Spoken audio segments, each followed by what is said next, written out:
বৰ্তমান আমাৰ সমাজত কি হৈছে, আমাৰ অসম তথা গোটেই ভাৰতবৰ্ষ হিন্দু আৰু মুছলমানৰ মাজত ৰাজনীতি চলি আছে। ইয়াৰ মাজত আমি জানিবলৈ চেষ্টা কৰোঁ যে আমাৰ মুছলমানসকলে ভাৰতৰ বাবে কি কি কাম কৰি থৈ গৈছে। স্বাধীনতা আন্দোলন যেতিয়া হৈছিল তেতিয়া হিন্দু মুছলমান সকলোৱে জীৱন ত্যাগ কৰি আমাৰ দেশখন স্বাধীন কৰিছিল। তাৰপিছত স্বাধীন হোৱাৰ পিছত ভাৰতৰ প্ৰথম শিক্ষামন্ত্ৰী হৈছিল মৌলানা আবুল কালাম আজাদ, তেওঁ এজন মুছলমান আছিল।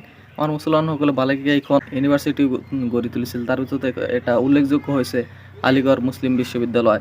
তাৰপিছত আমাৰ মুছলিমসকলে লালকিল্লা বনাই থৈ গৈছে, তাজমহল বনাই থৈ গৈছে, যিটো তাজমহলটো বিশ্বৰ ভিতৰত সপ্তম আশ্চৰ্যৰ ভিতৰত এখন। এই তাজমহলৰ পৰা গোটেই দিন টুৰিষ্টৰ পৰা ২৭ লক্ষ টকা আমাৰ ভাৰত চৰকাৰে ইনকাম কৰি আছে। তাৰপিছত আমাৰ অসমৰে পৰা এজন ৰাষ্ট্ৰপতি হৈছিল আমাৰ মুছলমান ৰাষ্ট্ৰপতি ফখৰুদ্দিন আলী আহমেদ, তেওঁ ভাৰতৰ পঞ্চমগৰাকী ৰাষ্ট্ৰপতি আছিল।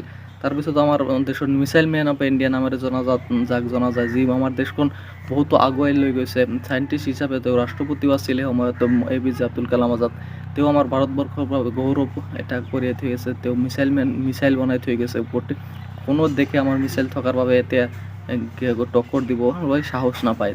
এইটো আমাৰ একজন মুছলমান মানুহে কাম কৰি থৈ গৈছে। ইয়াৰ পিছতো আমাৰ কিছুমান ৰাজনৈতিক নেতাসকলে নিজৰ স্বাৰ্থ সিদ্ধিৰ বাবে হিন্দু আৰু মুছলমানৰ মাজত কাজিয়া লগাব বিচাৰি এইবিলাক কৰি নিজৰ স্বাৰ্থ পূৰণ কৰিব বিচাৰে। ইয়াৰ পৰা জনগণৰ একো লাভ নহয়।